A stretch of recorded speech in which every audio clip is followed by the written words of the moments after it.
Hi అండి, జ్యోతి channel స్వాగతం.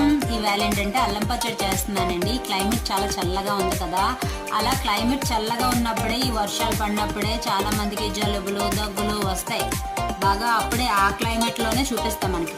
అలాంటప్పుడు మనం ఏం చేసుకోవాలంటే చక్కగా అల్లం పచ్చడి వేడివేడిగా అన్నంలో పెట్టుకొని అల్లం పచ్చడి చేసుకుంటే మనకి బాడీకి కూడా హీట్ అయ్యి ఆ జలుబు దగ్గులు అన్నవి కంట్రోల్ అవుతాయి.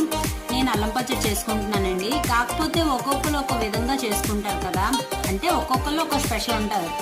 ఒక్కొక్కరు బట్టి మన ఉండే బట్టి చేసుకుంటాం. నేనైతే ఇలా చేస్తున్నానండి. ఇందులో ఏంటంటే కావాలంటే బెల్లం కూడా వేసుకోవచ్చు. నేను బెల్లం వేయట్లేదండి. మేము కొంచెం కారం ఎక్కువగా తింటాం. తర్వాత ఏంటంటే ఎండుమిరపకాయ కూడా చిక్కుకోవచ్చు కావాలంటే. నేను కారం వేసుకుంటున్నానండి. ఈ పచ్చడి అయితే పైత్యానికి కట్టి చాలా బాగా పనిచేస్తుందండి. చేతులకి అది పొరలు వచ్చేస్తాయి కదా, అలాంటప్పుడు చాలా బాగా యూజ్ అవుతుంది. నా పచ్చడి అయితే రెడీ అయిపోయిందండి. మీరు కూడా ట్రై చేసి ఎలా ఉందో కామెంట్ చేయండి.